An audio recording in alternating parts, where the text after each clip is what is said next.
The Air Force has made dozens of changes to reduce the risk of flight sickness among airmen who fly 5 types of military aircraft, but says it can't erase the problem altogether after more than a decade of studies, according to a new report from the Pentagon Inspector General's Office. It cannot completely eliminate physiological events caused by unanticipated aircraft malfunctions or human factors, the September 2 report said of the Air Force, later adding, all occupations have some hazards that cannot be eliminated.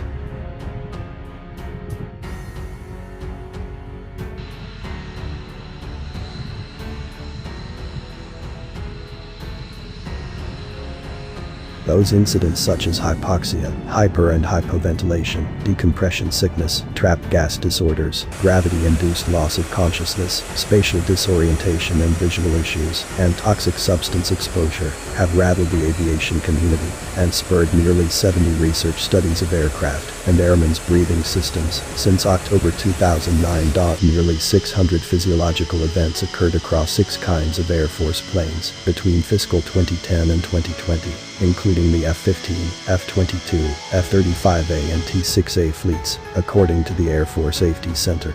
The issues have led the service to temporarily ground the aircraft as it tried to figure out the problem.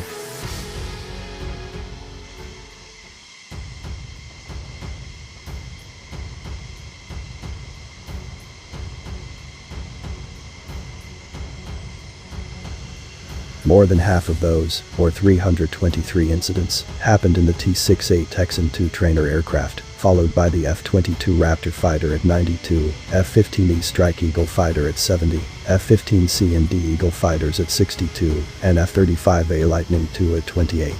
Incidents in the T-6A far outpaced the others, logging more than 7 times as many physiological episodes than the fighter jets in fiscal 2020. The episodes can be disorienting to deadly, as in the deaths of 4 Navy FA-18 Hornet pilots over 10 years that were linked to oxygen system failures. To determine whether the Air Force has made progress in addressing the problem, the Defense Department Watchdog looked into the propeller-driven T-6A, the first platform students fly in basic aircraft training, as well as the 3 F-15 variants. The T-6A has the highest rate of pilot-reported physiological events among training aircraft, as does the F-15E among fighters, the IG said.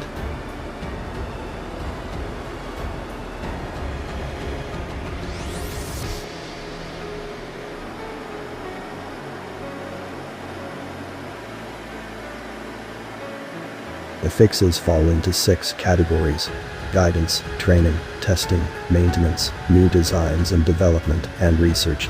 Most of the completed changes were finished within 2 years, but a few took more than 3 years to close out. As of March 22, the Air Force had implemented 47 of 79 safety recommendations that stemmed from service investigations into mishaps in those aircraft. It has also offered training to identify potential causes and symptoms of these health incidents and how to handle them if they happen. It also changed aircraft maintenance procedures and modified the aircraft to bolster safety, and was updating the design criteria for future purchases of breathing systems. Still, the program office that manages each fleet must decide whether it wants to make upgrades to meet the new standard.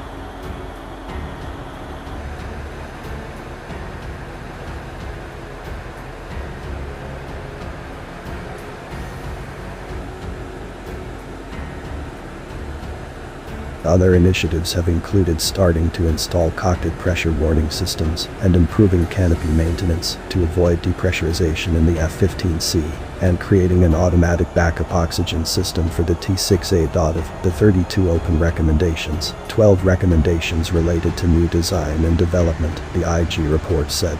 According to Air Force Safety Center personnel, some recommendations require that an entire fleet of aircraft be upgraded or modified to close the recommendation.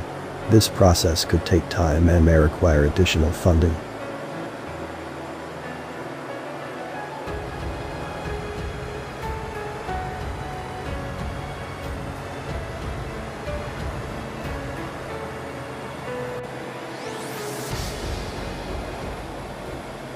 The IG redacted information about the specific recommendations in its report, including the actions taken and when they were implemented.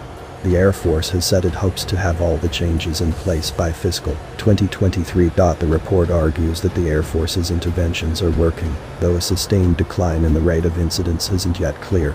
The IG office found that the average rate of physiological incidents in the T-6A has dropped since fiscal 2018, but has fluctuated over the past few years across the F-15 fleet.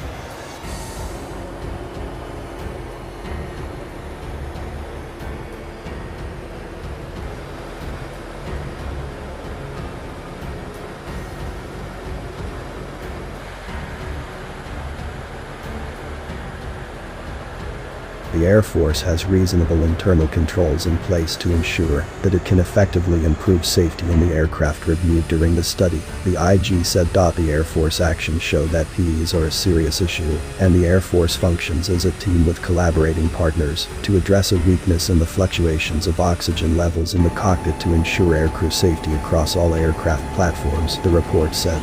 Therefore, we are not making any recommendations.